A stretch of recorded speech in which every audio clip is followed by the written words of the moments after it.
Angola, habite à New York, habite à San Francisco. C'est Dieu qui a fait ça. Et après avoir fait ça, il a déterminé la durée des temps de chaque personne sur la terre. Dieu connaît la durée de votre temps sur la terre.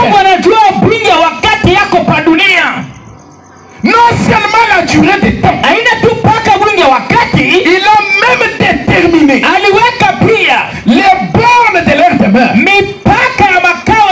Tu n'as pas choisi d'être congolais. Tu n'as pas choisi d'être katangé. Tu n'as pas choisi d'être muchoko. Tu n'as pas choisi d'être kasaya. Mais c'est Dieu.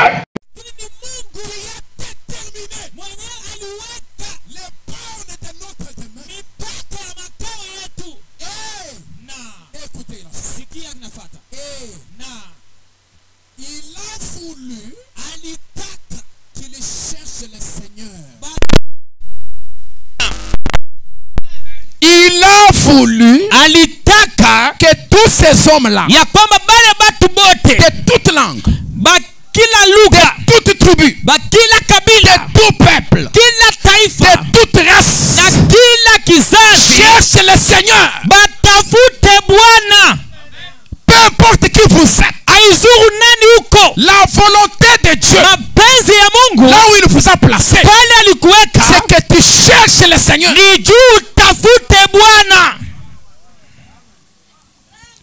Peu importe qui tu es, que tu sois un blanc, que tu sois un juif, que tu sois un noir, que tu sois un chinois, qui que tu sois, la parole de Dieu fait que tu cherches le Seigneur. La Bible, c'est la pensée de Dieu pour l'humanité. Dieu n'est pas le Dieu d'une tribu. Dieu n'est pas le Dieu d'un coin. Il est le Dieu de l'univers. Qui que tu sois, tu dois te soumettre à sa volonté. Et la Bible dit, l'orgueil précède la chute. Si vous voyez quelqu'un makaya kadenda banda gushu, l'orgueil, ça ne veut pas dire marcher comme ça. Non, c'est pas ça. L'orgueil, écoutez ce que la Bible dit. Malachie chapitre 4. À partir du premier verset. Car voici le jour vient, ardent comme une fournaise. Tous les hautains et tous les méchants seront comme de la chaume. Les jours qui viennent les embrasera, dit l'Éternel des armées. Il ne leur laissera ni racine ni rameau. Qui ça? Tous les hautains, tous les orgueilleux. Vous devenez orgueilleux lorsque vous vous opposez à la volonté de Dieu. Vous êtes un orgueilleux. Ou du moins un jambu. Haujubenga kutele chijija mufuki webu. Wakati uko nakatala kusikia sauti ya mumpaji wako. Wewe uchinganyi wewe bwakubenga jija ujimukufuka. Na wakati unakatala sauti ya mwenye likumba. Nzambi wa mujijendene. Mungu anasema msauti yake kwamba muteka bantu bose abula babushima. Aliweka batu bote mu dunia mzima. Ni ufumu jingene. Na anataka hivi bosu bamukeba, bote bamutafute. Kadiwa ulikacha watu kine mumpekatu. Sasa wetangia ulibakia uko muzambi, mumijima unabakia mugiza. Lekela nkwambile ni musuka weba musuikibwa. Acha nikwambia kwamba zambi yako iko mugereza. inataka umukubali ukombolezo wako siku wa leo. Yesu Mungu yako nakuita. Mtu kama nanguka mushimo jua pate kutokamo, inabidi bale benye kwa juu bafanye nini? Bamusaidie. Sasa kumusaidia kule ni muntu ahweka muishi. Ayombi mtu ashuke mule chini, amubabe ampandishe ambebe kumabeka pande naye. La meilleure façon wa kusauver muntu au namuna moja mzuri ya kokole mtu nujiri mwele swati chibangilu hikala chini chini, unaweza kumwekea au mungazi kama kikwako, anyi numwele monji kimo mto au na mtupia kamba ena vile simomo njo vile pinje onyanu ele muntu monji. Sasa wakati unatupia mtu kamba, muntu musomba mwisho machina anabakia kule chini ya shimo, anabakia kuna lia mule ndola iko kumuchine munitoshe mwaishimu kadi si monji mweu kamba yo ile kwa takumonja kamata kwa ile kamba kwetu bajikuru tutu kukoka chema kwa yulu tutakukokota monji walumu lwimpo ulimokati mwajikwele jibwa kamba ya habari njema beko na kutupia kwa takumonji kamata ile kamba kwetu bajikumu tutukukoka si penye kwa juu tutakukokota. Twetu bonso watuvuanu mujamu siya bote hapa tulikuwa vile huko bananga bukwa hanu bananga biahabuloba tulipenda sana ya padunia, bananga mpekatu tulipenda zambi chonso wa chinchin. Bile byote ni nini? Misuka yetu misu ikibwa nafsi yetu ilikuwa ya kufungwa. Karimu kelenga Yesu. Sasa Bwana Yesu wakatumvuila lusa akatusikilia huruma, kutuelela monjo wa luhando, akatutumia kamba ya wokovu, kutukoka muchina cha mpekatu, anatukokota mushimo ya zambi tulikuwa. Lelo tudikumutu mukati mwajisanka, leo tuko yulu, tuko na furahi na shandala ni nzala, hata kama nalala na njaa ngende nikasabata kako nyanga, nitembe na kilato kya kuharibika muda moyo wanyi, ndani ya moyo wangu bukelenga bomujuru bujumomo, ufalme wa mbingu uko mule ndani. Je suis l'homme le plus heureux du monde. Niko mtu wa heri sana duniani. Les bonheurs ce ne sont pas le bien de la terre. Mafuraha haina bitu hapa dunia. Les bonheurs ce ne sont pas les voitures. Furaha haina magari. Les bonheurs ce ne sont pas les terrains que nous achetons. Furaha haina mapango tuko nauza. Les bonheurs, lakini furaha c'est le royaume de Dieu dans la vie d'un homme. Ni ufalme wa Mungu mu maisha ya mtu. Voilà l'homme le plus heureux. Ona mtu wa heri sana. C'est celui qui a la vie éternelle en lui. Ni yule eko na uzima ya milele ndani yake. Celui qui a le royaume de Dieu en lui. Ni yule eko na ufalme wa Mungu ndani yake. Il a voulu anataka que tous les cherchent, ya kwamba kila mtu amtafute, qu'il s'efforce na apate kufanya de les trouver, afanye yote de les trouver amupate en tâtonnant, mukusita sita, bien qu'il ne soit pas loin de chacun de nous, hata kama ana mbali na kila mmoja wetu. Car en lui nous avons la vie. Kwani ndani yake tuko na uzima. En lui nous avons le mouvement. Ndani yake tunaweza kutingizika. En Jésus je suis heureux comme un oiseau en l'air. Ndani ya Yesu niko waheri kama ndege. Je vole avec des ailes. Niko naruka na mabawa mbili. Je me dirige là où je veux. Niko naenda kule nataka. Je n'ai pas d'obstacle. Sina na kizuizi. En lui j'ai le mouvement. Ndani yake nitaweza kutingizika. J'ai même l'être. Na niko na bumuntu. Alléluia. Amen. Est-ce que quelqu'un peut dire gloire au Seigneur? Eti mtu wewe sema tukufu kwa Bwana. La vie de l'homme sur la terre, maisha ya mtu pa dunia, est semblable à une fleur. Inafanana na liua. Qui aujourd'hui elle pousse. Enye leo inaota. Et quelques jours après, na kisha masiku inapita, la neige vient tomber dessus. Na maimakasa naanguka pale juu. Et cette fleur meurt. Na pale anakufa. Mais quand elle meurt, wakati anakufa, il y a une résurrection. Kuko ufufuko. Quand la pluie tombe sur cette fleur, wakati mvua inaangukia pa ile liua, c'est le service funèbre. Ni kazi ya mazishi. Ce sont des larmes. Ni machozi. C'est un deuil qu'on organise. Ni kilio kinatengenezwa. Mais quand cette période passe, lakini ile wakati kipita, la période de la sécheresse, wakati ya kukauka, la période de froid, wakati baridi, au printemps, na wakati kivukuto, cette même fleur qui était tombée, ile liwe lianguka, on va commencer, on la voit ressusciter. Bana muona tena nafufuka. C'est ça l'espoir que tout chrétien a. C'est l'espoir de la résurrection. C'est pourquoi mon ami frère, ma soeur, il faut lutter à battre ton grand ennemi. Chacun de nous a un ennemi. Et je parie qu'il n'y a pas 80% des gens qui connaissent leur ennemi. Si vous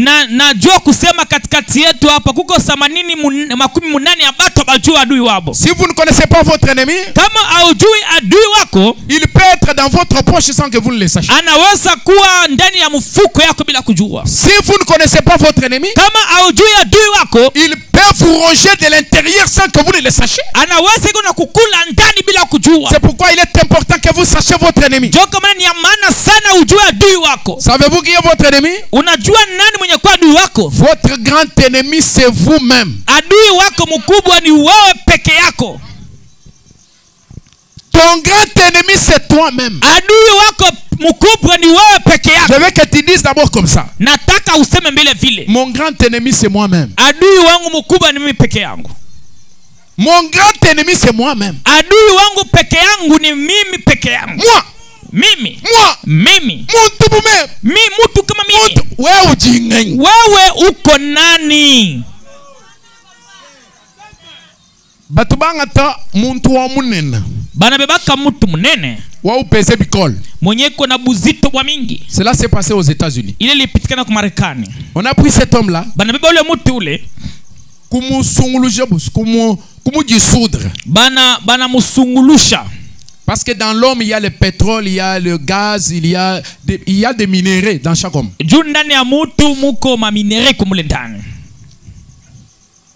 On a pris cet homme-là. On l'a dissous. Pour faire sortir la richesse qui est dans l'homme.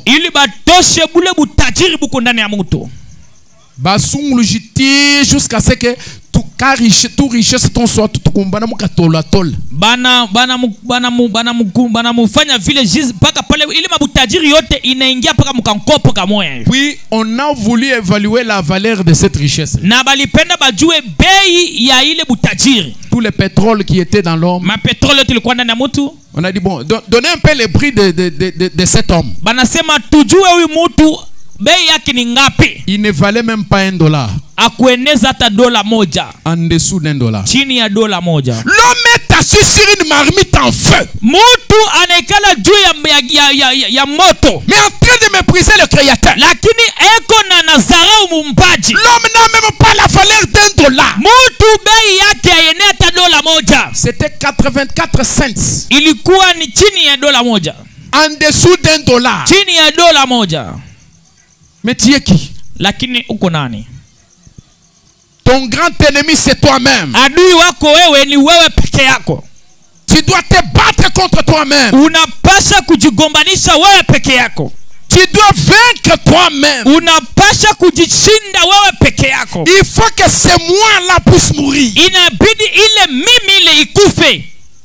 Afin que le Saint-Esprit puisse vivre à la place du moi. Ili Roho Mtakatifu iishi pale palikuwa mimi.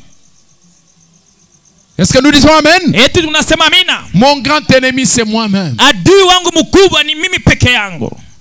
Il te pousse à faire le mal. Eko na kusukuma ufanye mubaya. Il te pousse à convoiter. Eko na kusukuma utamanie. Il te pousse toujours au péché. Eko na kusukuma paka utende zambi. Toujours des idées méchantes. Paka mawazo maovu. Et nous allons nous rappeler que c'est ce qui s'est passé à l'époque de Noé. Na tutakumbuka ya kwamba ndio kile kilipitikana wakati ya Noa. La Bible dit que les pensées de l'homme sont tous les jours tournées vers le mal. Biblia inasema mawazo ya mtu wakati yote inaenda paka mubaya. Et quand Dieu a vu ça, na wakati Mungu anaona vile, Dieu s'est énervé. Mungu akakwasirika. Il a dit je descendrai. Akasema nitashuka. Et je détruirai la terre par l'eau. Karibu ulimwengu na maji. Quand vous allez dans le livre de Luc, chapitre 17, à partir du verset 26, en descendant jusqu'à 30, la Bible dit ce qui arriva en ce temps-là. arrivera de même au jour du Fils de l'homme. Le jour du Fils de l'homme, c'est aujourd'hui. Et la Bible ajoute, ce qui arriva du temps de l'autre arrivera de même au jour du Fils de l'homme. Qu'est-ce qui est arrivé au jour de l'autre? Les hommes mangeaient, buvaient, se mariaient, mariaient leurs enfants. Mais parmi toutes ces choses que je vais les citer, quelle est la chose qui est mauvaise? Est-ce que c'est manger? Manger, c'est un péché. Boire de l'eau et du sucre, c'est un péché. Est-ce que c'est marier, c'est un péché? Marier vos enfants, c'est un péché. Mais la Bible dit, à cette époque-là, les hommes ne faisaient que manger, boire, se marier, bâtir les maisons. C'est ce que la Bible dit. Jusqu'à ce que une ruine les a tous surpris. C'est ça la plus grande distraction. Ce que nous faisons au quotidien, tout n'est pas mauvais. Mais quand vous prenez toute votre attention, tout votre temps, toute votre énergie, pour ne concentrer ça qu'à ça, vous êtes en train de pécher. Parce que vos jours sont comptés. Vos jours sont limités.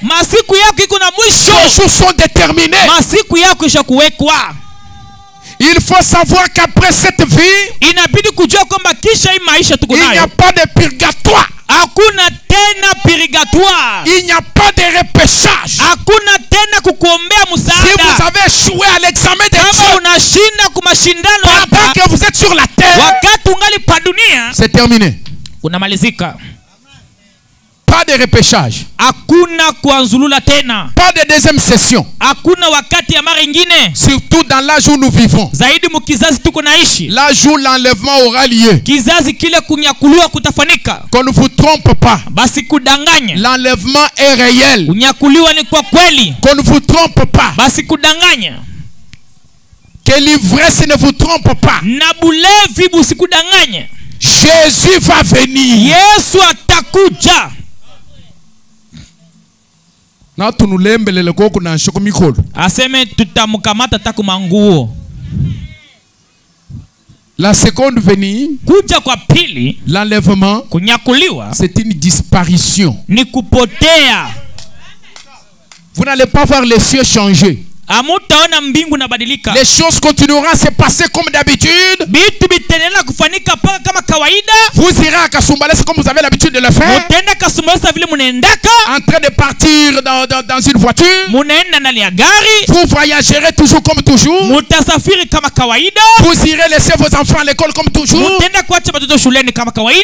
plus tard, quand la grande tribulation va commencer, et que les sorterelles vont sortir de la prison, ces sorterelles à la taille de chevaux, et qui vont commencer à mordre les gens sur la terre comme des scorpions. Ce sont des choses qui vont arriver sur cette terre. Tenez à cette parole. Ce que je vous dis est la vérité absolue de la Bible. La tribulation va frapper le monde. Les gens vont désirer la mort sans la trouver. La Bible dit ils chercheront la mort et la mort s'enfuira loin d'eux. Alors vous vous poserez la question. Mais est-ce que ces choses, on n'avait pas dit que ça allait arriver après l'enlèvement? Et quelqu'un va vous dire, l'enlèvement il y est depuis longtemps et vous ne vous en êtes pas aperçu. Est-ce que vous préféreriez rester dans des conditions comme ça? Qui Qui voudrait rester dans des conditions comme ça? L'enlèvement est proche. Jésus va venir. Toutes les choses que nous faisons sur la terre, l'argent que nous cherchons, ce n'est que pour le ventre. Ce n'est que pour ses corps. Mais ce corps n'est qu'une enveloppe. Qui a déjà vu quelqu'un, on l'enterre avec une voiture? On enterre quelqu'un avec les documents parcellaires. Même si on les a oubliés dans sa veste. Pour récupérer ça. Ils iront détruire la tombe. Dieu a kuibeba.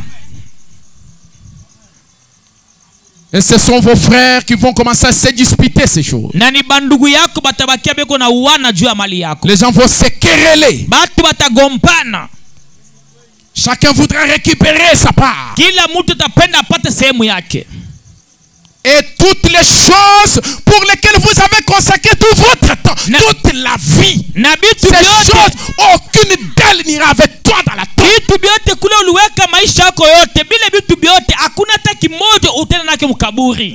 Même si on t'enterre avec des chaînes d'or au cou qui pèsent 100 000 carats.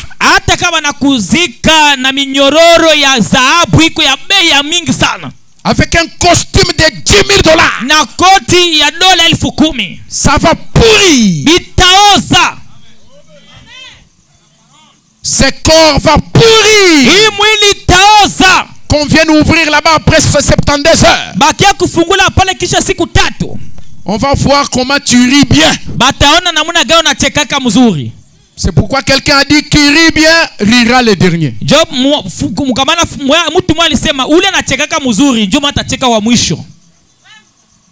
C'est là que nous allons voir toute cette beauté, toute la peine que tu t'es donnée à chercher à amasser les biens de la terre. Toutes ces choses seront nulles. Mobutu Sese Seko kukumbende wazabanga. Devant la mort, le Sese Seko est devenu Sese.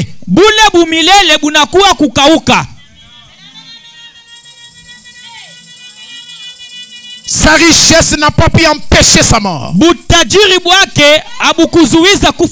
Qui était riche dans ce pays comme lui? Michael Jackson, qui traînait des foules derrière lui. Chaque fois qu'il battait un concert, les banques se remplissaient d'argent. Il renouvelait chacun de ses habits. Donc toute sa garde-robe était renouvelée presque chaque jour. Il a travaillé toute sa vie. Et avant de mourir, il a dit, je voudrais commenter à la lune.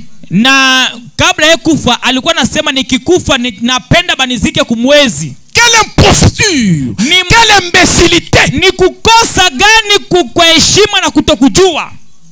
D'aller être enterré à la lune. C'est se moquer des gens. Mais quand il est mort, il est mort pécheur. Et j'ai dit qu'il est allé en enfer. Pendant que je vous parle, il est dans les tourments. Mais qui était riche comme lui?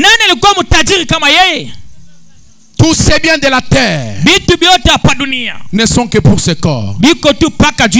Pose-toi la question. Je cherche l'argent. J'amasse les biens. J'achète des terrains là-bas. Les gens me voient. Je porte cher. Je fais ceci. Toutes ces choses-là. Après les 40 ans ou 50 ans que Dieu a déterminé pour ta vie, que ça va te servir à quoi?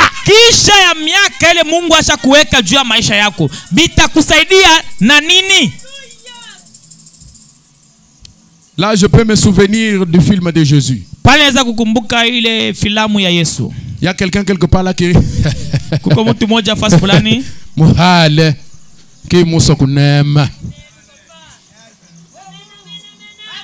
Est-ce que je suis en train de vous prêcher la pauvreté? Est-ce que je suis en train de dire ne travaillez pas? Ce n'est pas ça que je dis. Qu'est-ce que je veux que vous compreniez? Tout en cherchant ces choses, ayez le temps pour votre Dieu. Pour préparer votre avenir. Parce que le temps le plus long, le chemin le plus long, c'est celui de l'éternité. Et vous le commencez quand vous quittez la terre. Mais imaginez-vous que vous allez vous retrouver dans une éternité sans fin.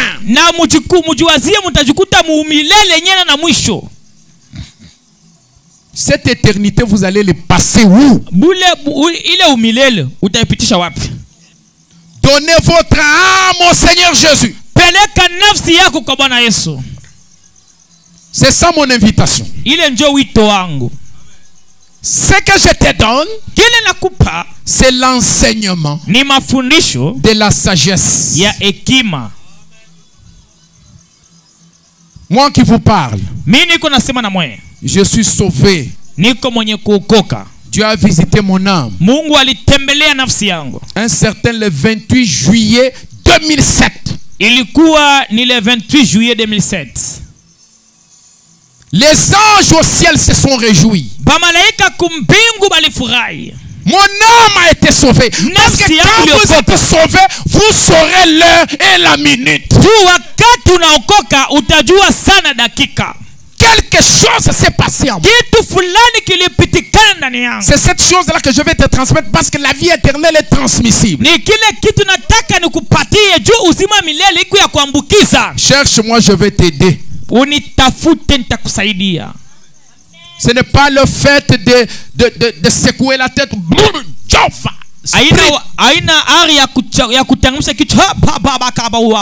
J'ai le Saint-Esprit. Après, on te trouve avec les femmes d'autrui à la montagne, ainsi de suite, en train de faire des histoires de bêtises. Le Saint-Esprit n'est pas une fausse sceptique. Le Saint-Esprit n'est pas le chimbotela. Le Saint-Esprit, il est saint. Quand il entre dans votre âme, il va vous communiquer sa sainteté. Il n'existe pas d'homme saint. Il existe tellement un Dieu saint qui habite dans un homme, qui fait de cet homme-là saint. L'homme a trois parties: le corps, l'esprit et l'âme. Même notre Seigneur Jésus avait trois parties: le corps, l'esprit et l'âme. Le chemin qu'il a suivi, c'est le même que tu dois aussi suivre. Vous vous souvenez lorsque le Seigneur meurt à la croix? Si vous allez dans Matthieu chapitre 27, à partir du verset 59, 60, la Bible dit quand il a expiré, Joseph d'Arimathée a pris son corps et l'a placé dans un sépulcre neuf. Donc, il y a eu une séparation lorsque Jésus est mort. Le corps a été placé dans le sépulcre. L'âme, elle, est allée dans le séjour des morts. Et l'esprit est rentré auprès de Dieu. Il y a eu une séparation. C'est la même chose qui va se passer. Le corps qui a travaillé dur pour gagner les richesses de la terre, il va pourrir dans la terre.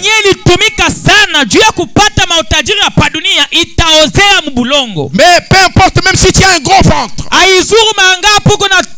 même si tu es lancé comme moi, que tu sois chétif ou mince, la mort ne craint personne. Quand le temps arrive, Dieu lui il envoie son ange appelé Udrum. C'est ça l'ange de la mort. Il lui donne l'ordre. Il dit va me prendre ce monsieur. S'il le ramène à la maison. Et ce monsieur là, c'est celui qui est en train de m'écouter en ce moment. Et si l'heure arrive pour prendre ce monsieur qui parle, c'est monsieur qui entend, et que ce monsieur là n'est pas prêt, il va se perdre dans l'affaire. Personne d'entre nous n'a jamais vu l'autre. Nous ne nous sommes jamais vus. Parce que les jours où dès que tu meurs, c'est cette âme qui était dans ce corps qui s'échappe. Directement tout le monde chita lucha kampan. Bien c'est pour toi mais chiza kucha kampan. Et chinchi saku. Chakwambu logo yukuteka mu garde-robe ningwa wa penga ningwa kuyikwanga tukuteka d'ailleurs kina mu garde-robe to mumusheni ya kubeba tu kwenda kwa musanduku kama ya kupenga kama ni kashama tatujui. Mais si l'âme est sauvée, lakini kama nafsi inaokoka, oh c'est la plus glorieuse chose. Oh njo kitu kizuri sana. Regardez ce que le maître de la vie fait. Angalia Bwana wa uzima kile anafanyaka. Il se divise. Anajikabula. Les corps dans la tombe. Mwili mukaburi. L'âme descend dans le séjour des morts. Nafsi inashuka pa fasi ya bafu. La Bible c'est dans 1 Pierre chapitre 3. Biblia inasema ndani ya Petro wa kwanza sura ya 3. Verset 18 à 20. Mstari wa 18-20. Je lis juste le verset 19. Nasoma paka mstari 19. Dans lequel aussi Jésus Christ est allé prêcher aux esprits en prison. Na Yesu Kristo alenda kubiri maro ilikuwa mugereza. Vous êtes là? Et quand vous prenez Acte chapitre 2 verset 27. Acte reprend David le prophète. David le psalmiste. Il dit car tu n'abandonneras pas mon âme dans le séjour des morts. C'est-à-dire l'âme du Seigneur Jésus est allée dans le séjour des morts. L'âme, c'est celle à laquelle je suis en train de parler cette nuit. Regardez, quand Paul prie pour cet homme qui était tombé à l'étage pendant qu'il prêchait. Parce que la prédication était devenue tellement longue. Et cet homme-là a commencé à somnoler. Et il est tombé. Mais je ne veux pas que tu somnoles de peur que tu ne tombes aussi. Parce que ta chute, quand on prêche la parole de Dieu, ça sera une chute vers les enfers. Pendant que la prédication est en train d'être prêchée, il ne faut pas somnoler. Mais grâce à Dieu, cet homme-là, quand il est tombé, Paul a laissé la prédication, il est descendu au bas de l'étage au rez-de-chaussée. Il a regardé l'homme. Il a dit aux autres, ne vous troublez pas. Car son âme est encore en lui. La mort, c'est lorsque l'âme sort en lui. Et cet homme-là, son âme était encore en lui. Et lorsque vous partez de la terre, c'est cette âme-là qui s'échappe. Et cette âme qui s'échappe doit aller quelque part inapasha kwenda fazi fulani que Dieu a déjà préparé, kwenye Mungu alisha kutayarisha un endroit d'attente, fazi ya kuchunga, et il n'y en a que deux. na iko paka mbili. Soit vous allez dans ce que nous appelons la 6e dimension, Au unaenda mule tunaita mwatua ya sita, c'est-à-dire sous l'autel de Dieu, ni kusema chini ya mazabao ya Mungu, et là vous avez la vie éternelle. na pale uko na uzima milele. Soit vous allez dans la 5e dimension, Au unaenda mwatua ya tano, ça c'est le lieu de tourment. ile ni fazi ya mateso Si vous étiez païen kama ulikuwa mpagano, ou simplement un membre d'église, au tu mwanamemba wa kanisa, quelqu'un qui allait juste à l'église mtu kwenda paka mkanisa pour montrer une sorte d'apparence, juu ya kuonesha tu ya kwamba kwenda mkanisa, qui s'assoit dans le banc, anaikala qui pakiti, chante aussi comme tout le monde, eko naimba naye kama kila mtu, ou quelqu'un qui va à l'église quand il a le temps. au mtu enda kukanisa wakati yenye eko na wakati ya kwenda. Si tu l'intéresses pour lui dire viens à l'église, Kama unamwambia kuja kanisani, il va te dire je n'ai pas le atakwambia temps. sina na wakati, Kuna kakopo kama moja hivi. j'ai quelque chose à faire. Ce que nous devons craindre, ce n'est pas la mort physique. Kile tunapasha kuogopa haina kufa kwa mwili. Ce dont nous devons avoir peur, Kile tunapasha c'est de kuogopa la mort spirituelle. ni kufa C'est mukiroho, la mort de l'âme. kufa kwa nafsi. C'est là qu'il faut faire le grand deuil. Ndio pale tunapasha kufanya kilio Lorsque kikubwa. votre âme n'a pas Dieu, Wakati nafsi yako ina na Mungu, cette âme-là se trouve sur la terre mais en enfer. ile nafsi yako iko chini ya bulongo mugeni, Parce qu'elle est en train de recevoir l'influence d'un endroit mauvais. juu iko napokea uvute ya fazi mubaya. Il faut sauver, il faut que l'âme soit sauvée ici sur la terre. Inabidi nafsi iokolewe hapa pa dunia. Aujourd'hui, beaucoup de gens fréquentent les églises. Leo batu ba mingi beko naingia makanisa. Vous lui posez la question. Unamuuliza, Pourquoi vous allez à l'église? "Joenda mkanisa." Il dit, Anasema, je pars à l'église pour écouter la parole. "Naenda kukanisa kusikia neno." Pour que la parole fasse quoi? Juu neno ifanye nini? Oh non, c'est pour avoir la vie éternelle. Oh, juu nipate uzima wa milele. Ok, la vie éternelle même c'est quoi? Uzima yenyewe ya milele ni nini? Il va vous dire la vie éternelle, Atakwambia uzima wa milele c'est mener une bonne vie, kuishi maisha mzuri, ne pas pécher, tusitende zambi, ne pas injurier, tusichambulane, ne pas fumer, tusivute, ne pas boire. tusikunywe. Ça montre qu'il a quand même une petite conception de ce qui est les choses de Dieu. Inaonesha kusema eko na yeye na mawazo moja fulani kwa ile naangalia mambo ya Mungu. La vie éternelle, c'est mener une bonne vie. Uzima milele kuishi maisha mzuri. Meme ni muntu. Mimi huyu mtu Kwa kusanga na ngenda ntambaka ni miaba yonsutu. hauta nikuta mimi nikunda mafazi yote, hapana. Meme ni muntu. Mimi hapa hivi niko. Meme chiko anye. Mimi niko paka kwangu. Njiko wa kampanda wetu wa. Kama sina kwangu niko kwa fulani. Meme chiko wa kampanda. Kama sina kwa ule fulani, Njimu chisalu ngenza mjimu ya. niko musoko, niko na ushishi. Chetu ni mwari ni muntu. Sina na mambo na mtu. Ça c'est la morale. Ile ni hekima tu ya bumuntu. Je répète, ça c'est la morale. Narudilia tu kusema ile ni hekima tu ya Ça, bumuntu. ça s'obtient à l'école. Ile tunaipata kwa masomo. Ce n'est pas ça la vie éternelle. Ile ina njoo uzima wa milele. Les jeunes hommes riches Ule kijana mtajiri étaient plus moraux que toi. alikuwa anajua sauti ya Mungu kuzidi. Écoutez ce que la Bible dit. Sikia kile Biblia inasema. C'est là que j'entre dans mon sous-thème. Ndio pa naingia sasa mkishina kyangu. Et si vous suivez très bien, je ne vais pas traîner. Na kama unafuata mzuri sitagawia. Luc 18.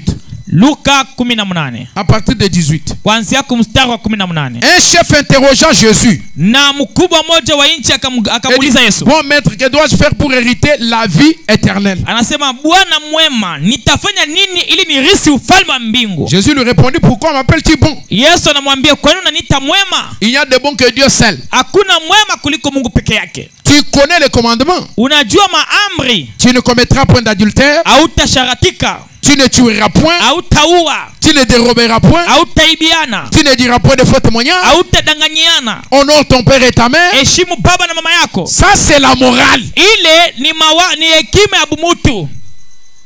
Ça c'est la bonne éducation seulement. Ile ni maadibisho mwema bure. Il y a des gens qui confondent la bonne éducation à la vie éternelle. Huko batu beko nashinda kuachanisha kuadibisha kuadibishwa mzuri na uzima wa milele.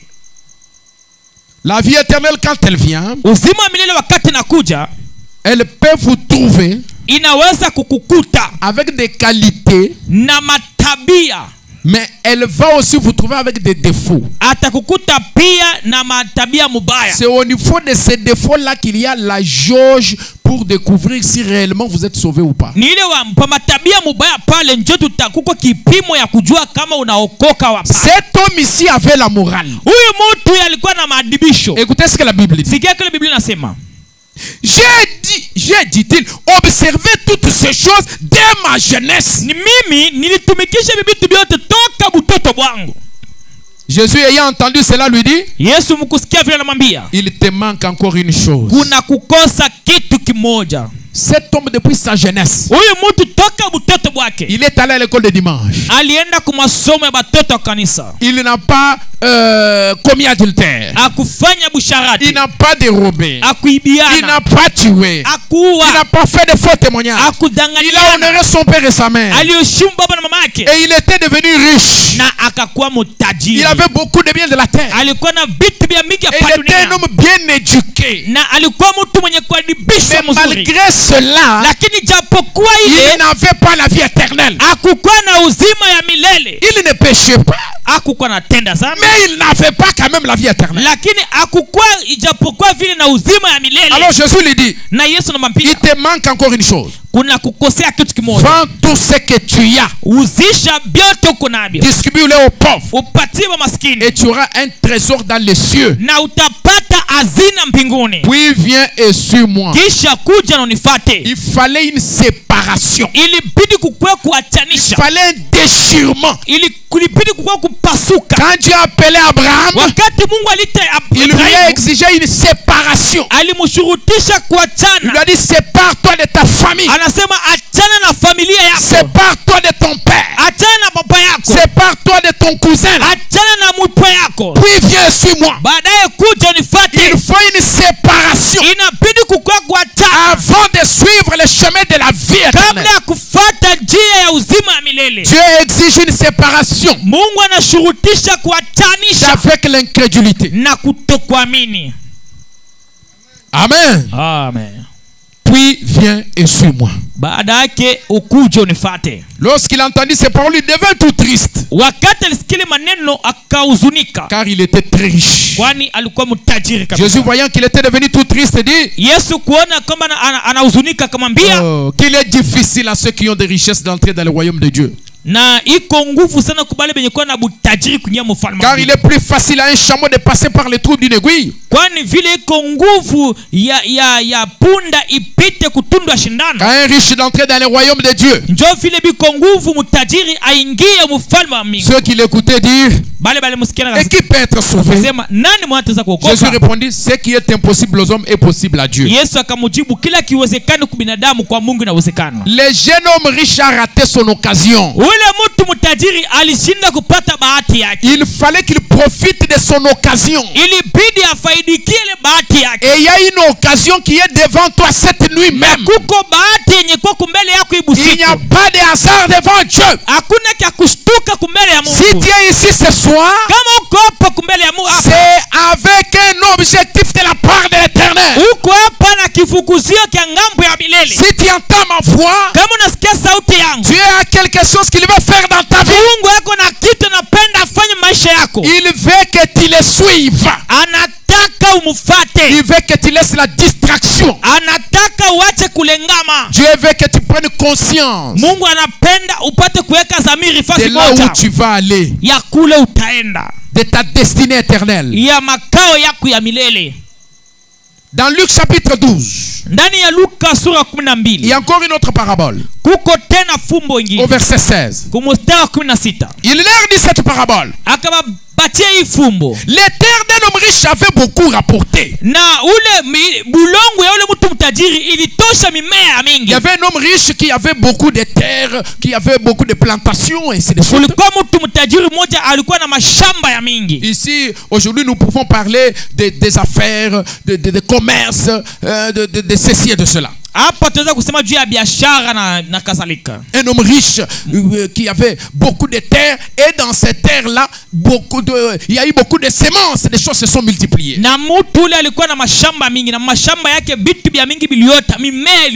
À tel point qu'il raisonnait en lui-même, disant: que ferai-je? Car je n'ai pas de place pour serrer ma récolte. Voici, dit-il, ce que je ferai. J'abattrai mes greniers, j'en bâtirai de plus grands, j'y amasserai toute ma récolte et tous mes biens, et je dirai à mon âme: mon âme, tu as beaucoup de biens en réserve pour plusieurs années. Repose-toi. Il n'y a pas de vrai repos en dehors de Jésus. Jésus dans l'âme de quelqu'un, c'est ça le vrai sabbat. C'est ça le vrai repos. Vous ne pouvez pas dire: mon âme, repose-toi, alors que ton âme est vide. Une âme vide ne peut pas se reposer. Le véritable repos, c'est quand le royaume de Dieu est dans l'âme. Et c'est ce que moi je t'enseigne. La vraie richesse. Et quand cet homme a commencé à crier: oh mon âme, repose-toi, je peux entendre un amen? Est-ce que je peux entendre un amen? Un amen de l'ouest, s'il vous plaît. Un amen de 107. Alléluia. Amen. Mon âme, tu as beaucoup de biens en réserve pour plusieurs années. Repose-toi. Mushuka wanyiki shakus. Pumuzika sasa. Yo jakus. Kula lwako. Nwakus. Kunywa lwako. Sankas. Furahi lwako. Nyimunga chumwaji bala muganda wanzambi. Niko nasoma Biblia. Luka chapter wajiki ni muibiji verse wajiki ni chitem. Luka sura 12 mstari 16. Muntu mumana kubuta bintu bifita boom. Huyu mtu alikuwa kuweka vitu vya mingi sana. Bionsu bifuiwa hivi vwana bya kumpani. Biote alikuwa nafanya bikwenda paka mbele. Yeye nikaenda kabini kajanu kaya kumpani. Na yeye kitu kile tafanya kwenda paka mbele.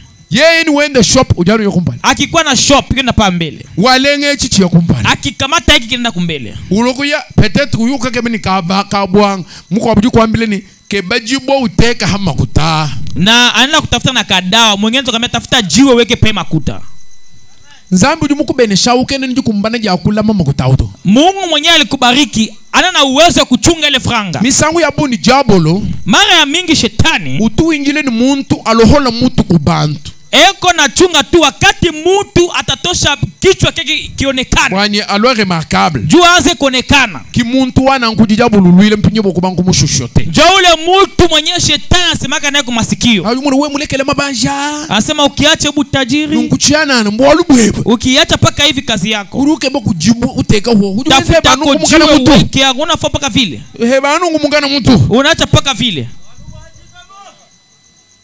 Menu amukana mwamwene nkilisto njija nzambi. Na meno enye kwa mukinywe ya mukristo ni sauti ya Mungu. Jibwa ja kuteka hamfalanga yeba mukelenga Yesu Kristo munde mwalwendu lweba. Njiwe ya kuweka pa makuta yako ni Bwana Yesu Kristo munjia ya ujia. Ambule jibwa ajikaja guhehuka to teka habintu bieba nzambi ujukula mina nabi. Beba ile jiwe yenye kwa Yesu weka pa bintu byako, Mungu atakuchunga nabyo. Nanga nzambi wajikushija mujilo. Mara ya mingi yu Mungu wa nguzo la moto. Nzambi wa mukenshi cha waibamulolo. Huyu Mungu wa ujumbe wa kata magharibi. Ujiulama. Atachunga. Utungunuka ni jibene sakabidi.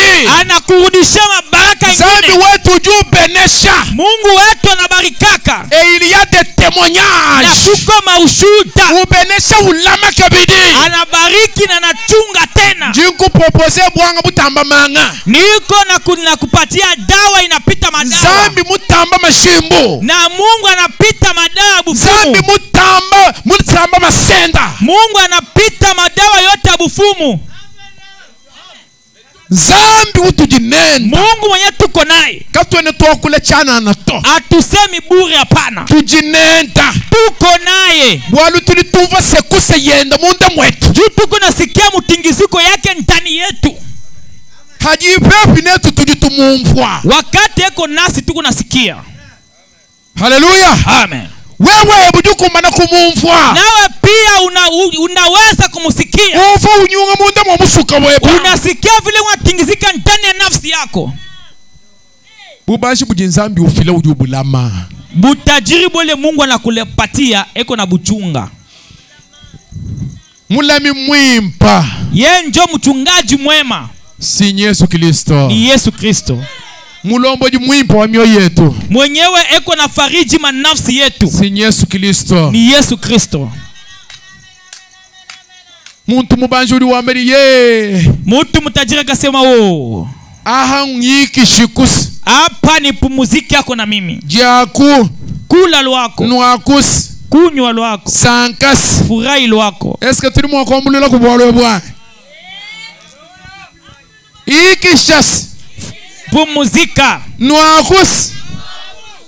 Sankasi. Jakusi. Hallelujah. Amen. Hallelujah kabirisiwe. Nwakusi. Kunywa lwako. Jakusi. Kula lwako. Sankasi. Furahi lwako. Ikishas. Pumuzika lwako.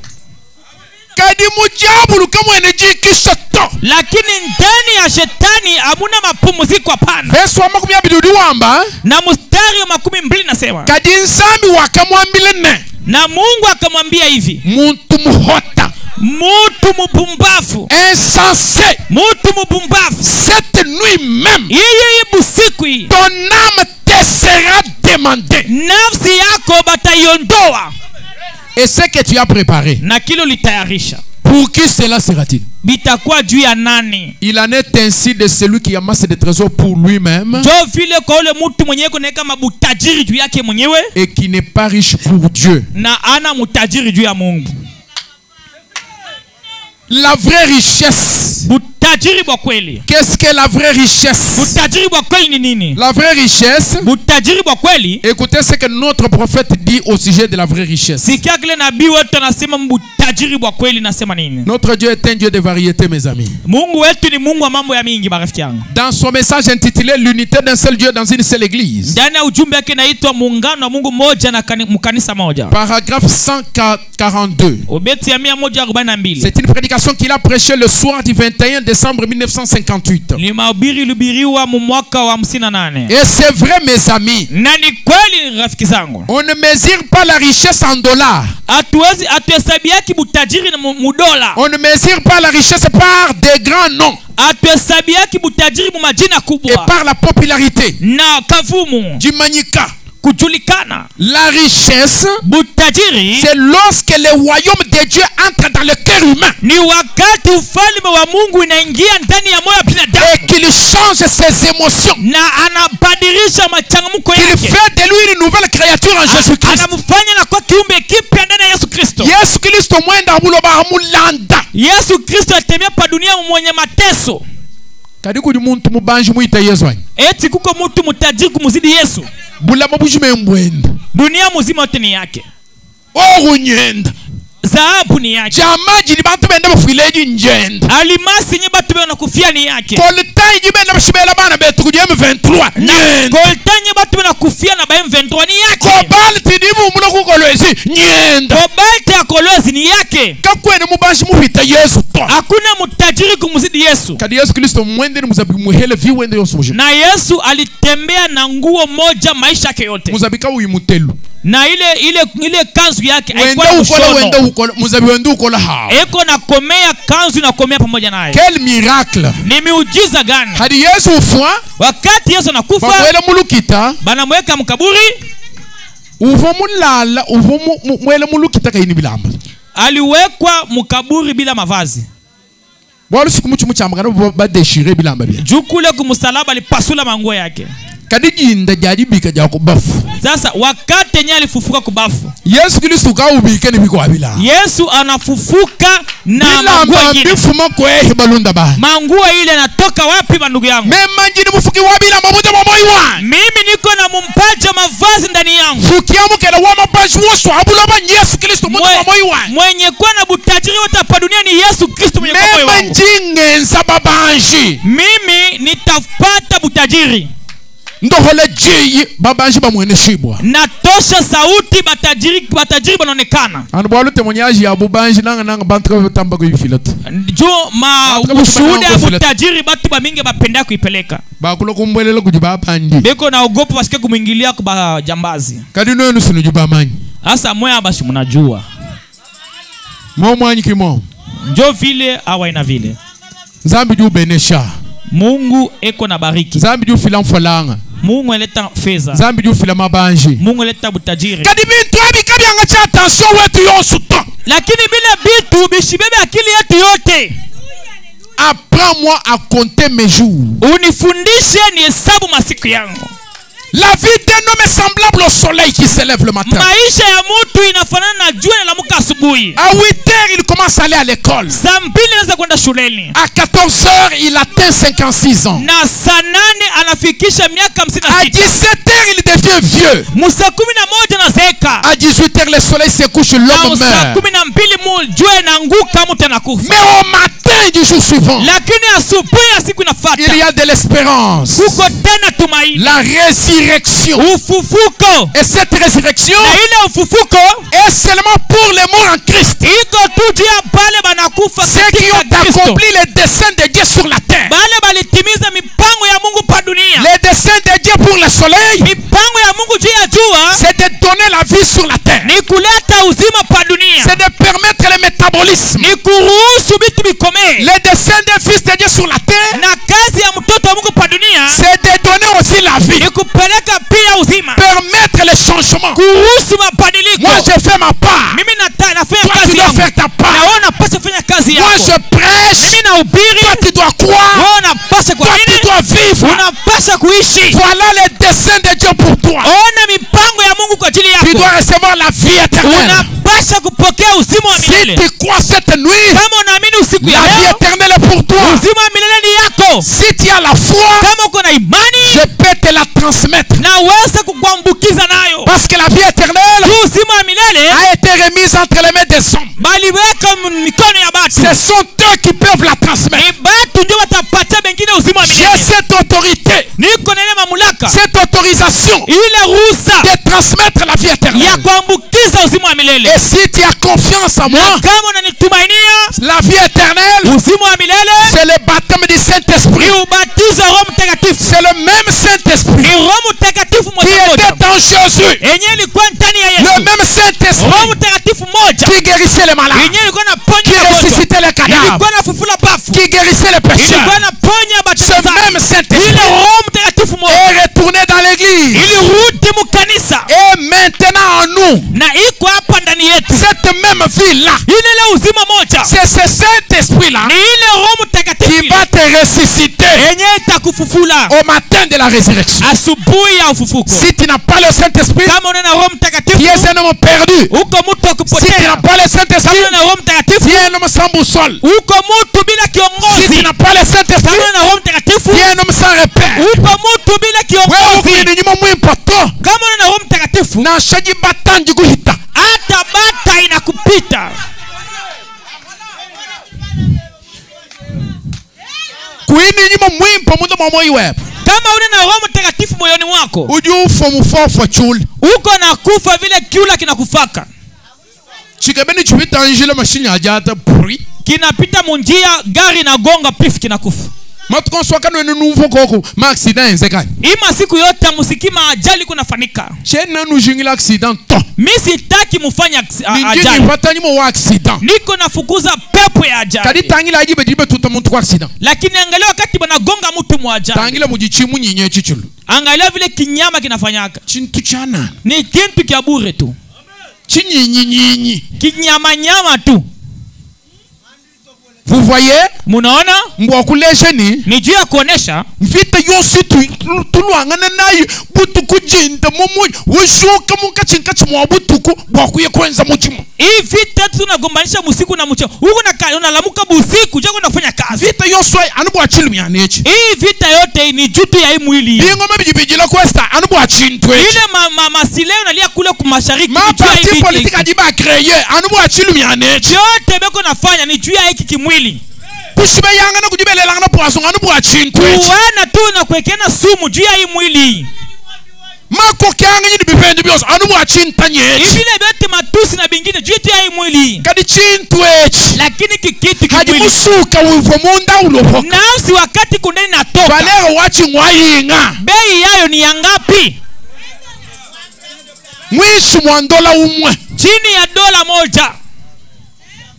Kadi musuka weba. Lakini nafsi yako. Kiuji nsambi mukachi mwaja kuila. Jo kile kenye Mungu yako nasema nawe. Nsambi udi mukachi mwaji kwa kuila. Mungu yako nasema nawe. Kweji meji ni nsambi. Hapana kuwazia kusema Mungu. Na atuma mutoto bakula kwa kuila to. Atatuma nyota ikiwa seme nawe hapana. Nsambi sufuwa kutuma na shajiba jilwaji to kuila. Mungu angetuma hata mjua ikiwa seme nasi. Tushukani mujindo nungwe mutumfu anu kujiba kukulohoka chiji chile na nsambi bangu to. Tunalamuka tu asubuhi tunaona kujua kunatoka sauti kubwa Mungu anza kusema. Kadi nsambi kwa kuila muntu uju utilizanu muntu. Lakini Mungu jua kusema na mtu anatumikisha paka mtu mwingine. Kibaluka tulituambani. Joko watu kunasema hivi. Nsambi ujuji soko kama mutekechi. Mungu eko na jificha munyenyekevu.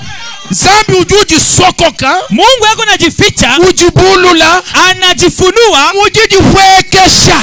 Munyenyekevu. Bafa binji la Yesu, bafa binji la masi. Bale walikuwa nachunga masi Yesu. Kikondi cha Yesu acha. Wakati ya Yesu. Bafa binji la masi ya kamba andasi. Balikuwa nachunga masi moja fulani. Wawle nungweu ni arme mujim. Mwenye atakuja na jeshi mzima. Ni ba parachutiste bakuluka. Na baskari banarukaruka. Kwa kuye kudelivre Israel. Jia kwenda kukomboa Israeli. Kadipa kulo kwa masi yao. Lakini wakati masi alikuja. Uleji ba muchikumbi cha nyama. Anazalikwa muzizi ya nyama. Munuka tuvi tuwa mikoko. Mule muko na nuka mavi ya konto. Mwikala kabiji bebe ujila mwaji. Eko mtoto mchanga na lia kilio. Kibaluka ikabaka shungulule ni kimasi yeuto. Joko mana bakufumbula kusema unjo masi. Wachini bwalu muntu yeuto tangile bintu bine nanu bichulwalu. Juu mutu anangalia paka bintu binene biku na kuja. Bintu bine nanu bikadi bibitu. Na bintu binene na pitikisha kupita. Zibaji mwana muntu wakula utukachi sululu mishulu ushuka ni kunshingu. Utana mutu anasema natoka jasho na mishipa na lamuka. Kadibwa bintu bijikumpa la kwa muntu. Lakini kubitu binye kwa mbele yake. Urusana muntu neglige. Unaona mutu anabisula. Jinga ambadu nkwebu. Nasema hivi. Panjinga kula. Wakati ni kuna sambi limukachi mwaji kwa kuila. Mungu eko nasema nawe. Bwalu mumbingu ibijidi kumpa lei. Majuma mbili kumbele yako hapa. Na tuyaka bidi mumajilu wa mkwa. Tutaenda kukilio ka mwingine. Kimuji sambile jetuto. Haina mkanisa yetu hapana. Kadi mkwa budi mukachi mwaji ntele chani ngakula. Lakini mwingine mwenye kuna nisikia hapa niko nasema. Zambi mumana kufunda na kwao. Mungu asha kuandika vile. Plan wa zambi. Mipango ya Mungu. Uji immodifiable. Haiwezi kubadilishwa. Mwana ni wapaka jaji mufu. Mtoto wangu mwanamke alikufa huyo. Zambi munsoko. Zambi utungambila malu kumpala kwa kai manji kufika. Mungu alinifichika. Mungu ananiambiaka mambo yote kabla ya kufika. Kajibu aeu. Lakini juu ya huyu muvonzambi mumana kumanyani. Vile Mungu alikosha kujua. Chikondu chanyi mema nzambi chikaji chikumbana bwa mema kuangata mwananyi kumuteka munzu bumwanyi. Wakati yangu mimi Mungu inatimilika juu bibi mtoto yangu nimweke mnyumba yangu. Mulwa munkanga ni mesu. Ananifunga na macho. Na nshaka chilota. Ata ndoto. Ni bina badi wotu ba prophetess. Ata benye kwa kupembeni yako banabi. Kapu muntu mwakufumbule ni mbuwalu kampanda bujibu mchabo kwenze kato. Hakuna hata mtu alifumbua kusema kitu fulani kitafanyika. Mema nyimulo kumfuni bolu nzambi buyeye mubulula. Na mimi nilivumbula sasa kama Mungu alinifunulia. Simvunge lanjo basi papa. Nilipasha kukangala. Mukalenga bwaye ukwenu angatato. Na huyu baba hautabeba. To mwana mwana njinke banu kumwangata. Mtumishi wangu anataka kumubeba. Mukalenga. Mtumishi bwana. Nukavu mulongo lobo kumwangata mema njishintulu la jiswaje. Vile ulitaka kulikosa kutengeneza kumubeba, mimi nitabadilisha mawazo yako. Walusinji mumanye mabunji muima nyinenende. Juu mimi najua pale nasimama naye. Nji mumanye bwa kumukwata kumei. Najua namna gani nitamupamba kwa maneno yake. Nji mumanye byakangambila ibo kuntumaye. Najua kila linyampia wakati alinituma. Mfanye lanjoba. Nilipasha kukangala. Mukalanga bwaye uto. Mbwana huyu hapana. Kadani mumvu nufusam. Wakati nisikiasha kulukula. Balakumbi kila hashish. Bankia kunyambia masiku isha kupita. Nyukile nenda ku telefoni. Naongea naye kusimu. Ungambile ni papa wanyi. Anyambia babangu. Me maji yutu kukampana muji satu hanfu muloko muji sambila. Mie siku fulani nilikuwa toka mkanisa. Mvo mkosa jisambila bwalu mvo nsam. Nilikata kanisa wakati juu nilikuwa nasikia magonjwa. Nkavumbwele mu hospitali kajinka mulo hoko. Niliingia mu hospitali nisha kutoka. Mimi na abutumbe kujinzana. Mimi nikasema Bwana asifiwe. Kwenzeka bijini simena baambia kila kama. Kunafuata chuma ngoma bana niita. Tujinende mu hospitali. Tuko na mu hospitali. Mimi ni mwesha telefoni. Mimi nasema mpatie simu. Toke na wakula tu. Asiseme. Bushu bwani. Kweli? Kena wakula. Asiseme. Mimi ni okay. Tekai telefoni kujichijendaje. Mimi nasema weka simu masikio yake ile. Musambidile. Nimuombee. Mimi kumusambidile. Mimi namuombea. Après un jour. Kisha siku moja. Mbiki la kabiti. Naita tena. Bangambile ukaji wakula kwa. Banyambia anaanza kusema. Mimi mwesha telefoni. Umpatie simu. Musambidile kabiti. Namuombea tena. Mimi papa ungambile papa wanyi nkaji kwa kubi. Anyambia babangu naanza kusikia mzuri. Après 2 jours. Kisha siku 2. Mbiki la kabiti. Naita tena. Mimi ni bishi. Nasema namna gani? Tompinje unkaji kwa kubimba. Hapa naanza kusikia mzuri. Mimi kuyeni mu hospital. Nenda na hospitali. Mimi kuyukile nene. Nenda nasumburia naye. Mimi kumusanga musomba. Na mukutasha kuikala. Bayukile ni bayende papa lo abeye. Beko naongea na bwana yake pale. Mimi kumusambidila kabiti. Mie namuombea tena. Nzambi kaimwa kwamba ni bwalu kampandebu bujini chabo kwenze katu. Mungu akusema kitu fulani kitafanyika pana. Ni munji ngalukile. Na hivi mimi narudia. Munji alumingu bambikile ni wali. Siku ya Mungu ananiita anyambia sana naenda. Zambi mumana kufixe durée de son temps sur la terre. Mungu alikuwa kuweka bwingi ya masiku yake pa dunia. Haleluya. Amen. Haleluya kabidi. Amen. Haleluya kasatwe. Haleluya kanai. Haleluya katano pour la grâce. Amen. Haleluya. Amen.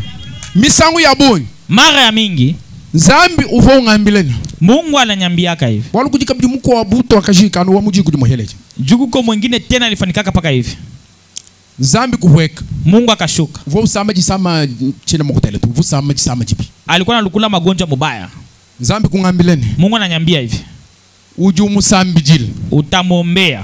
Ulohola mashi mabi ajisameji. Utoshe damu mubaya hii magonjwa. Wangate ji wa rouge. Beba ji ya mwekunda. Usambi jile ji. Uyombele ji. Umupesha haji unuahu ujumunga chumwajino maku wabu mashima yama. Na wakati atakunya ile ji leko napokea damu mpya. Ina ngukosole munyana bikol. Na alikuwa kugonda sana. Munyana mushala mwini anukamuchi. Asha kugonda na bakia muhehe la kaina nshu ya kutoaleta. Mwepesi sana enda takuchoo. Bibikele bende ba mwambulu. Ilibidi ba mbambe. Meme kusambili. Mimi naomba. Nzambi kujula mwana wa bakashao. Mungu anamulamusha ule mtoto mwanamke. Uvo mwambile ni papa. Alikuwa nyambia baba. Nzambi ya mungondo ha. Mungu akiniponya. Njingi itabusha mukenju wa chikondo cha iba mulolo. Nitaitika ujumbe ya wakati ya mwisho. Meme ni mukalenga kio kazonye yeo. Mimi nasema Bwana njoo bahati yoi. Kibitu munanga simbie. Njoo mimi napendaka bia hivi. Tuluka wondoha. Shuka na uponye. Nzambi utuluka wondoha après 3 jours serre msomo bujisambili. Mungu anashuka na ponya kisha masiku 3 dela nekala mkimu. Utumushuku luka iya même des vidéos tuvo tubanda nende toni kumikuna ni baseur bako wa église mushim. Nakumbuka kuma video tulikuwa napana nenda kumulima. Meme ni shami so meme soka yisho mu église mu campanda quelque part. Nikitaka kwenda kubiri mu kanisa ingine. Ba frère ni ba sœur ba lokushi nikisho mu kacha mu yeu henda mo. Bandugu na baadaye ndio nipeleka katikati yabo kukule dada wewe. Sera okuka ngule chambre froide. Ule dada akafungula na chambre froide. Kubanga ikuhana mpyoji yendele mintu bya baridi. Akaanza kusha vitu ya baridi. Menzambi kungambileni. Lakini Mungu aliniambia hivi. Nji mujule bwani mubesha nunyumu mwimpa kajinyindo kumwangata. Na aliniambia sema nitamulamusha umpatie Roho Mtakatifu kisha teka kumbeba. Mwere kwa matukoso tufutende nendao. Ni kusema hiyo wakati tulikuwa naishi naye. Matukoso fulo mujisambi. Wakati tulikuwa kwa mkanisa. Kafumu na kumanyanu. Nilikuwa kujua sema Mungu wangu. Muntu wanye huyu mtu huyu. Unataka kumbeba tena jua nini? Ndio tukusambila. Sisi tunaomba. Ni mtunzambi Mungu. Na vile Mungu alikuwa kumbeba. Walunzambi kafana kwa kula. Juu Mungu alikuwa kusemaka. Kwamba nito njimu shule. Anasema nitamulamusha. Jimondo. Nitamponya. Jishintulula mashi. Tabadilisha jimu ya maka. Nitampatia nguvu. Ujuba nkulo mujisambi. Ataanza kwa mkanisa. Ujuba tanyuma mwimba. Atapata Roho Mtakatifu. Hajiwe tanyuma mwimba. Moi wachendele la munde mwe. Roho Mtakatifu ndani yake. Jinga ngati chimu bijechi. Na beba kimwili hiki. Nchimasha. Na tamusuka wenda. Eba nafsi yake. Zambi uvumweshe mwana baka cha okazio. Mungu alipatia ule binti ule ya kusikia sauti ya Mungu. Ile wao kuna isikia hapa. Kwani afeta nyimo mwimpa. Jua apate Roho Mtakatifu. Asungijibwa. Aokoke. Wanya ya mujulu. Jua ende kumbingu. Ninji mutu ishibwane. Niko na hakikisho ya kwamba. Jitu kwa jidima jajibi kada kubafanya bansanti. Ile siku ile. Mwane tuwa baka jibishu. Dada yetu Bishu. Na ikala mwakubika fenda. Atafufuka naye pia. Waluji mwakati mwabansantu. Jua yako katikati ya batakatifu. Mufeta nyimo mwimpa. Alipata Roho Mtakatifu. Zambi uweka unshindikile ni ngamu hinenda. Mungu anashuka anasema huyu nitenda naye. Kadi wewe ukajini nyuma mwimpa. Wewe uko na Roho Mtakatifu. Nyuma mwimpa nchini. Roho Mtakatifu ni nini? Otongalo chichilo tachakumbani. Na lota ndote natimilika. Nchinjila. Ile ni nini? Nyuma mwimpa nchini. Roho Mtakatifu ni nini? Otomentu ngakulu mnyakulu bikol. Mimi nasemaka muluga sana. C'est frère. Ndugu. Mbwachinjwe za avanti. Jua nini uko nafanya mizaa? Achima nyuma mwimpa. Ile ni mazawadi ya Roho Mtakatifu.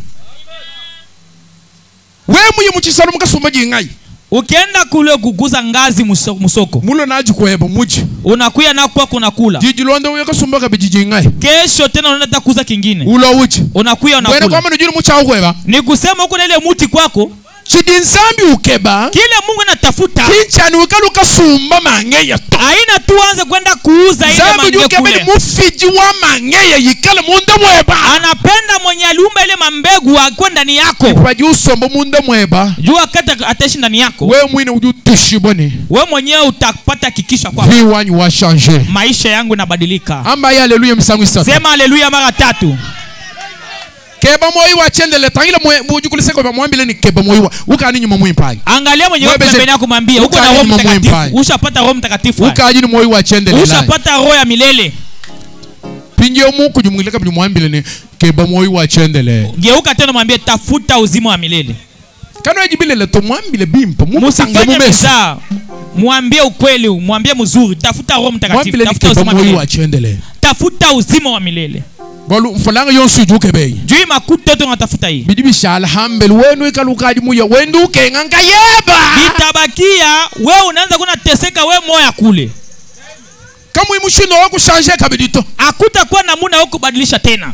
Na sababu mesela beba lo kukwenzela mess. Hata mapadri wanakia kukufanizia misa. Kwe kabene mo kushintulula njila uwaya to. Abata badirisha njia kule kuna njia. Hauja nusabu kamusulu uji babikile ni yaden. Ukitambuka tu ile mutoni.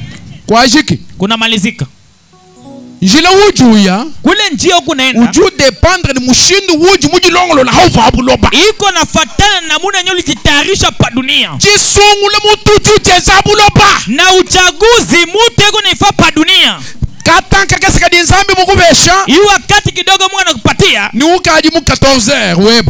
Kama ushakuwa musa 8 yako. Ni ukaji mu 17h web. Kama uko musa 11 yako. Katanka kesika dinzambi mukubesha. Ile wakati kidogo Mungu anakupatia. Kani ujilongolo le ukeba lufanduli moyo wa chendelele munde mwa musuka weba. Ni juu jitengeneze utafute wokovu na uzima wa milele ndani ya nafsi yako. Zambi juambile muntu mubanjini. Mungu anaambia yule mtu mtajiri hivi. Insensé. Bumbafu. Jilo lweji. Hii magharibi. Badiba kulomba musuka weba. Batabeba nafsi yako. Ni njingele menshini chene muka chumwaja kulangane ni ba insensé to. Na mimi najua kusema siongee na babumbafu hapana. Njumunga chumwaja kule ni bantu bajini lunga nyini menshi. Niko nasema na batu benye kuwa na hekima na akili. Keba iruhando. Tafuteni wokovu. Tumanyi na ikulu. Tusimame wima. Mutafute wokovu na uzima wa milele.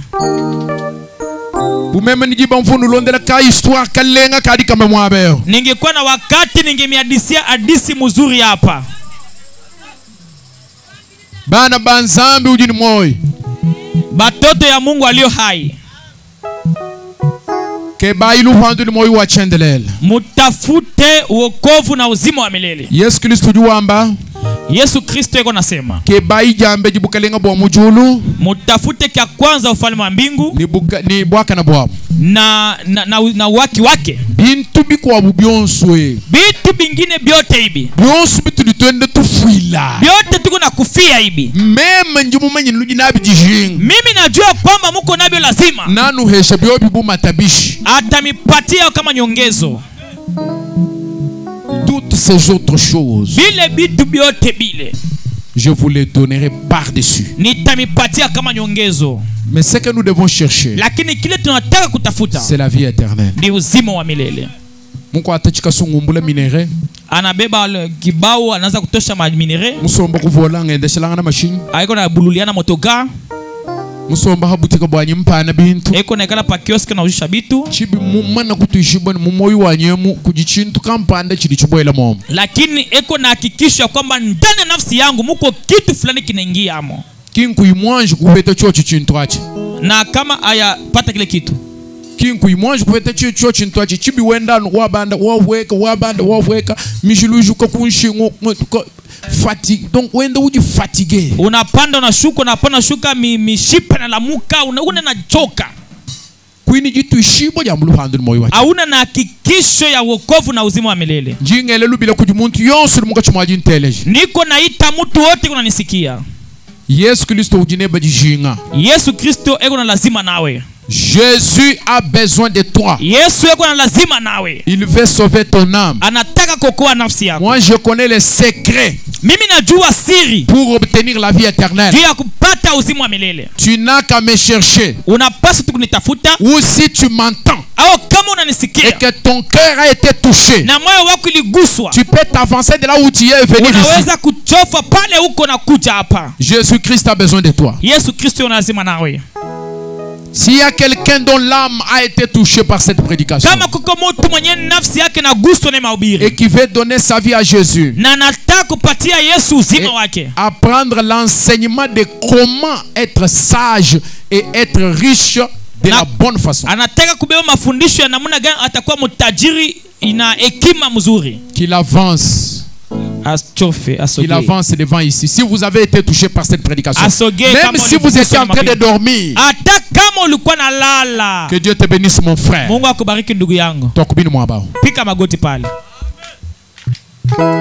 Tujini musuka umuhela mwabeo. Tuko na nafsi moja hapa. Ujimuji fila kujimkalenga Yesu. Mwenye anajipeleka kwa Bwana Yesu. Wewe hebu munka chumwaji nteleji. Wewe mwenye na huko unanisikia. Lwa kufila musuka webo kudi Yesu. Huyo apeleke nafsi yako kwa Yesu. Nashuwe mukwachika muji kwachika muji mumva kameme binji mwamba. Hata kama ushakulewa mubulevi mule ulisikia bile mimi nasema. Wewe kiuvu Yesu muka chumwaji yako ilao. Ni wenjo Yesu yako nasema nawe. Kwene mumanya minita anyi meba jalwe chikala mwakwenza kaka. Au juma dakika au masai kuna kuja bile bitafanika hapa. Kufu muntu bundu to. Hapana kusikia mtu haya hapana. Kumajilu. Kukilio. Majilu aji otombulisho batu yetu kwelangane menja yetu vitu yetu bajini moi. Kilio kiko na tusaidia tuanze kufikiri pa maisha yetu si benye kwa bazima. Na kwa jilu konku ni ukajini mlufanduani, ukajini moi wachendele lanyi. Niko na kuuliza, ushapata wokovu, ushapata uzima wa milele? Kumpale kutulipa mwana muntu mwe. Kumbele huku tuliona mtu mmoja. Kwa kumukwabu ni munda mwanzubu ni mupayote ni mpenyi mwabo wosu ni mkachu mwajinteleja. Lua kukumpale kudefie mkalenge udefie jabulu. Wangata moyo webu upesha mkalenge Yesu Kristo pour toute la vie. Kama kwa mtu mwingine fazi yote unashikia hata munyumba yako kuja hapa pate wokovu. Kolo Yesu aboya kamoto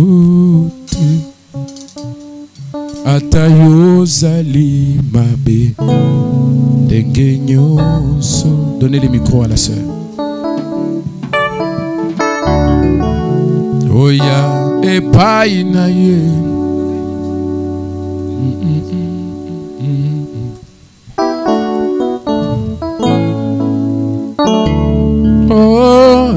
nazali koluka napate na Yesu tinda kika kati ya lopa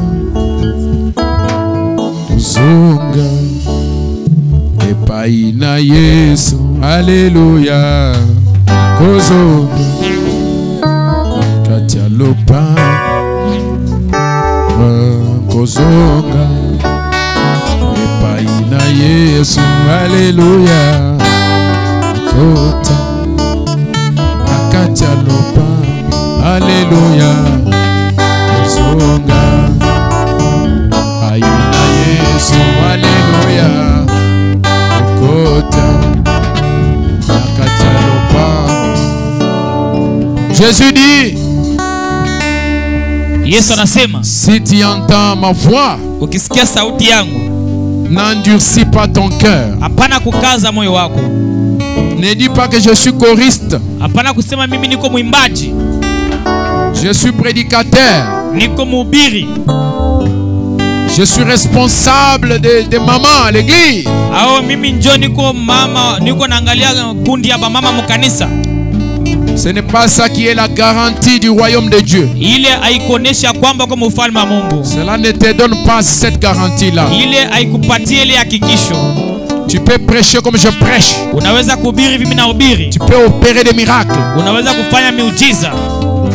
Tu peux guérir les malades. Unaweza ponya wagonjwa. Tu peux faire toutes ces choses. Unaweza kufanya vile vitu vyote, mais être tout de même perdu. Hata vile unaweza kuwa kupotea. Mais laisse-moi te dire, na acha mimi nikwambie, tu peux ne pas avoir une certaine responsabilité dans ton église. Unaweza kuwa hata na kazi mwa mkanisa au tena hauna na kazi.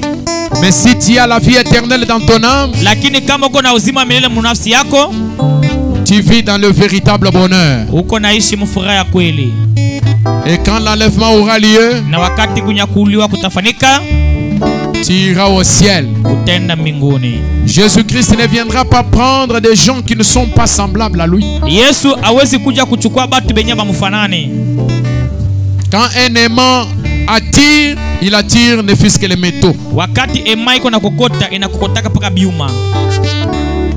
Et si vous n'êtes pas encore devenu un métal, na kama au yakwa kiuma, c'est-à-dire semblable à Christ qui est le grand aimant, ni kusema kufanana na Kristo mwenye kwa ema kubwa, il ne t'attirera pas quand il se tiendra dans les airs. Hata kukokota wakati utasimama muhewa. Ce que je te dis ce soir, kile nakwambia magharibi ya leo, ezama séquité. Haina michezo hapana. C'est la parole de ton créateur. Ni neno mumbaji wako. Si tu rates ta chance comme les jeunes hommes riches, ukipusa bahati yako sawa vile mkichana mtajiri, on va te poser la question. Batakuuliza, ton âme, nafsi yako, te sera redemandée. Batailomba. Alors tout ce que tu as cherché, asa bioto litafuta, à qui cela appartiendra? Bitakuwa bya nani sasa? Zonga epai na Yesu, haleluya. Kote kati ya lopango, haleluya. Kozonga, haleluya. Kote, haleluya.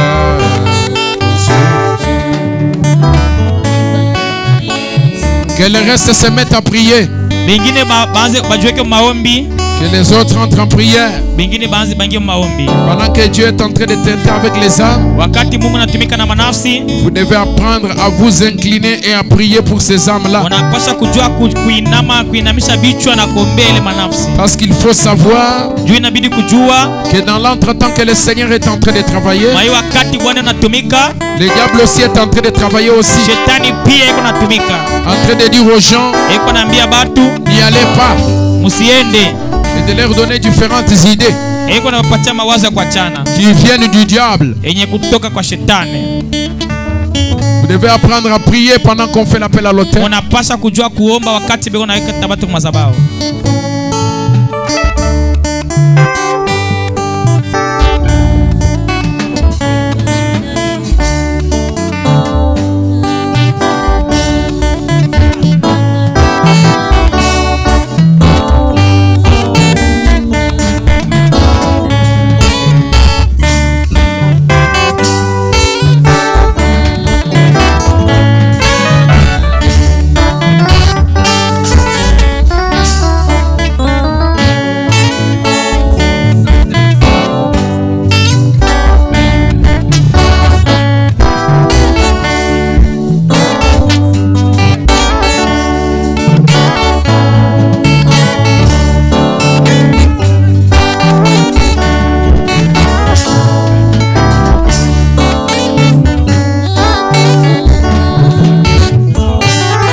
walububye yo waja kale wafwa kale ochino ochiju udikonke munda mwebe mwanetu kamwikati kato walububyeyo kale wakale ochi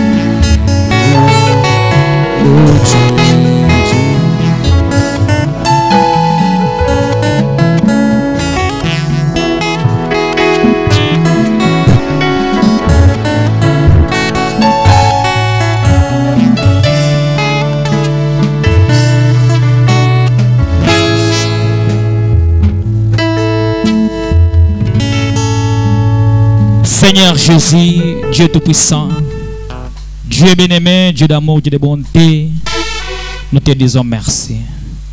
Merci, merci, merci, merci Seigneur. Merci Jésus, nous te louons Seigneur Jésus ce soir. Nous bénissons ton nom, nous te psalmodions Seigneur Jésus parce que tu le mérites. Dieu bien-aimé, nous avons débuté avec toi, ô Dieu Tout-Puissant, voilà que tu continues toujours à être avec nous. Nous t'avons demandé de nous parler à travers ta parole et tu nous as parlé. Nous t'avons demandé de gagner les âmes et tu l'as fait.